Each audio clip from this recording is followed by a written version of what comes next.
This is another game with my Katman deck. Unlike my previous video, I switched up my economic options and my influence expenditure, so this deck will look pretty different. Yes, as you can see, the console is different as well. I'm using Toolbox instead of Spinal Modem.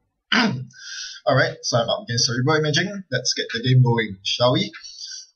His first turn involves leaving R&D wide open, and that will be suitably punished with a Dirty Laundry. Now, I face check his HQ Ice so that I know I'm up against. I aim to do so before I install my Magnum Opus. Otherwise, once I install my Magnum Opus as I do now, I will be vulnerable to Itchies, which this deck definitely would probably pack. Yep. Alright, so since he leaves R&D wide open, still, I cannot help but to feast on the opening that he has given me. So I see the Seesaws and the blue level clearance, so I know exactly what this deck is doing. I've seen this deck before, first time at regionals, and I know exactly how to deal with it. Thankfully, I've got my Magnum Opus out, and thankfully he didn't start his turn with 2 Scorched Earths in hand.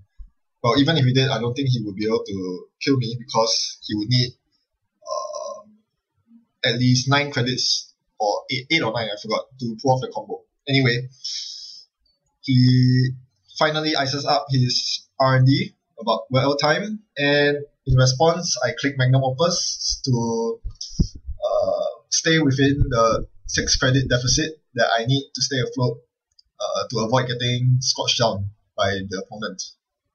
So this is how you counter Cerebral Imaging. It really is a one-trick pony, because once I'm able to identify his deck type, I can very easily play around it, and especially since I'm running Magnum Opus as my economic engine, it is very, very easy to stay afloat on credits. Admittedly, he has some really bad luck with his opening hand. He spent the first 3 turns clicking for credits instead of using his economic operations and his card drawing operations. So right now, he's actually not doing a good job in keeping afloat in credits. This buys me a lot of time to assemble my rig while clicking Magnum Opus at the same time.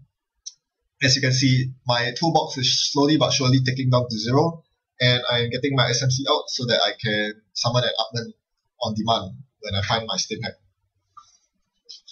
Alright, so he ices up R&D, and I decide it's time to strike since I'm at a 4 credit deficit. I believe I can make it up should I need to break ice with my Katman. But instead, he reses only a Victor, and with a Victor I don't really need to worry because I can click through it and I score 5 points off the back of it. So that was huge for me, very unlucky for him. And the thing is, he had to pay 5 credits to rest the Victor, which I didn't have to pay any credits to break at all. So the 4 credits that I spent stealing the NAPD didn't set me back too far.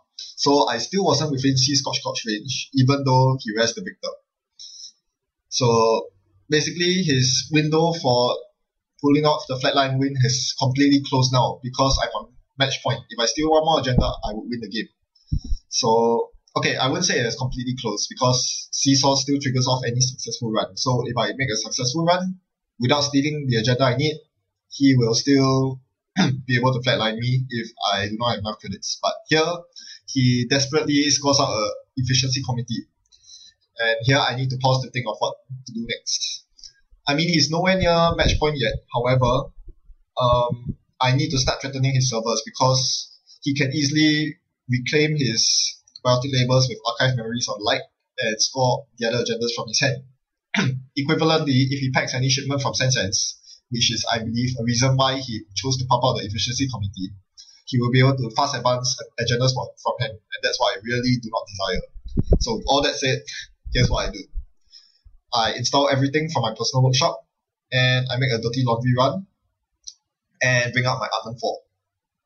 Now, this does 2 things. Firstly, it makes HQ porous. Secondly, I get the data suckers tokens I need to start breaking through his ice. And most importantly, I get an economic engine in form of Toolbox. It'll give me 2 recurring credits every turn, so I can run every turn as long as I have enough credits with me. I do not see anything meaningful on access, so that's unfortunate. I try once more. I believe his hands agenda flooded, and I come up short. I see the Scorched Earth expected. Alright, but I'm still within the 6 credit deficit range, so he won't be able to do anything of me as long as I stay on at least 4 cards in hand. Now, what I'm aiming to do here is to dig my deck for the legwork that I have packed nicely in my deck. Legwork is so important against Cerebral Imaging and will pretty much guarantee me the win if I can find it. I would have liked to install John Masanori and run, but I'm really scared of unsuccessful runs because it is very possible that he can rest 2 eyes in a row and I'm not able to do anything about it. So this is what prompted me to not use the Masanori. I do not want to fail a run and have to spend 1 click and 2 credits to remove the tag. It is mandatory to remove the tag, and that will set me very heavily back. I need to win the war of economy against him, and getting a tag from an unsuccessful run doesn't help at all. Yep. Although I really need the card draw because I need to find my legwork. Anyway, I make a run at R&D and he resists the quandary. I liberate the Atman 0. So this is good. Now I have an Atman 0 and 4 covering me, and 2 Data Sucker tokens. I am very sure he does not run any 3 strength eyes. HB doesn't really have any 3 strength eyes except for Victor 1, which is pretty sucky in its own right.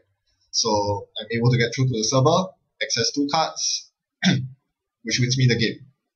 So yes, I did get very lucky on my accesses. About almost half of my accesses were agenda hits, which is very unlikely for a deck that runs 3-pointers. Cerebral Imaging really is a one-trick pony in my opinion. Once players know how the deck works, where the influence is spent on, and how to counter the deck, suddenly Cerebral Imaging loses a lot of its teeth. And especially when you're playing a competitive tier 1 deck that I am, with Magnum Opus as economy, and I didn't need any plus creeps at all this game. I wasn't digging for plus creeps at all because I didn't need them at all because I have way more economy than needed to deal with the seesaws. So yeah, as I said, he did get unlucky on both the accesses and on his economic draw, but at the end of the day, the porousness of his eyes is too problematic for him, as I was able to get through R&D and HQ pretty easily. Clicking through the ice early on is an option, one which I exploited to great benefit, netting me quite a few agendas early on. And that's where Cerebral Imaging is weakest at. So I hope this gives some insight as to how Cerebral Imaging can be easily countered, and hopefully you don't run such jerky decks in the future. Well, no, just kidding, but you get my point. Thanks for watching, and happy net running.